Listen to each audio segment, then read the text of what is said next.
Hello and welcome back to Small Talks. Today we're going to talk about the question, is it okay to feel like you are the problem in every friendship? This one's big and this plagues so many. So thank you so much to those of you who asked this question. You do not know how many people you're helping just by bringing this to the surface. So thank you. And what I will say is the answer is a bit complicated.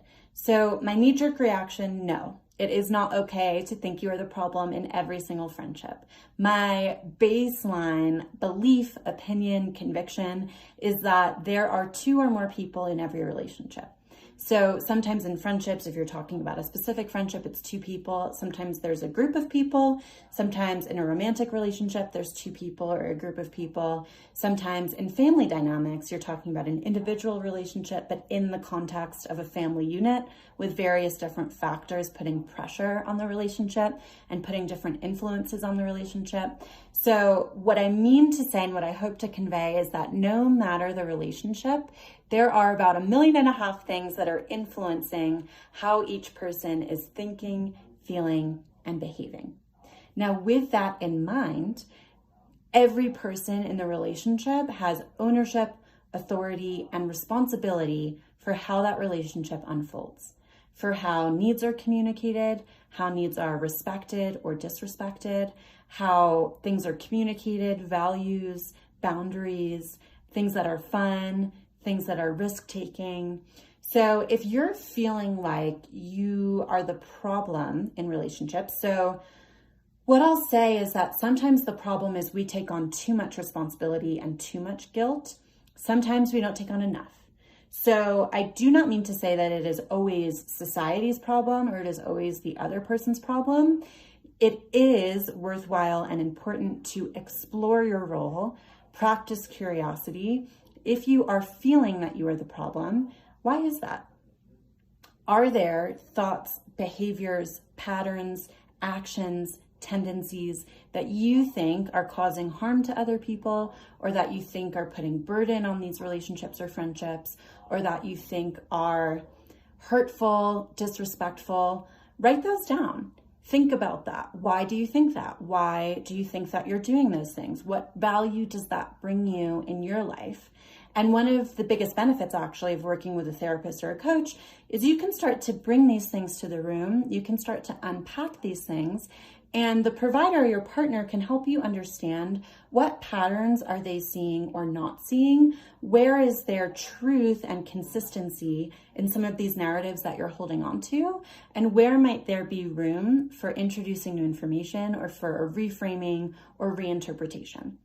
And in the same way that you want to practice curiosity around what is your role, what are the thoughts, feelings, behaviors that you're contributing or that you're consistently engaging in, and what is the role of the other person? What thoughts, feelings, behaviors, influences, narratives are they putting forward? Are they holding on to? Why might that be? So something that's really helpful and really interesting is often thinking about all parties as babies and as small children. What need is everyone trying to fill? How are they going about having that need met, and why might that be? So maybe they want love, maybe they want validation, maybe they want community or connection, and maybe they're going about getting those things in a very particular way. Maybe that way is different than how you would or how another person in the unit would. And why is that? So you can process these things with a therapist, with a coach. You can gain a lot of understanding about your own narrative, your own needs, the things that you are leaning toward, craving, yearning, how you're going about asking for or taking those things or not, and protecting the other person. And then the more of an understanding you have of where you are coming from and your internal world, the more you can actually initiate these conversations with the other person or people as well. And that can be one of the deepest points of intimacy and connection in your friendships, in your relationships.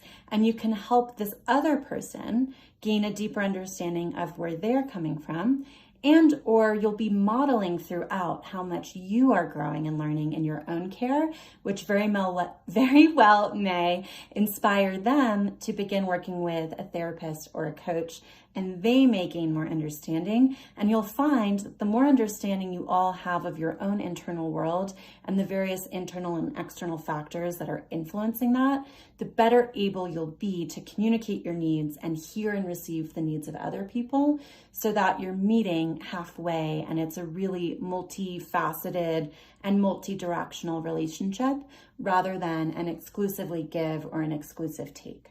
So I hope that today's talk and perspective is helpful for you. If anything has been helpful or thoughtful or inspiring for you that I did not mention in your own journey, comment below. You never know who you're going to help. And comment, tag, share this talk with anyone who you think would benefit from it. And keep your eyes peeled on the question bubbles in our stories. Continue to ask what is most top of mind for you so that we can continue to answer in 5 minutes or less and help you throughout your day to day. We'll see you soon. We can't wait to reconnect, and wishing you a lot of love for the rest of your day. Bye.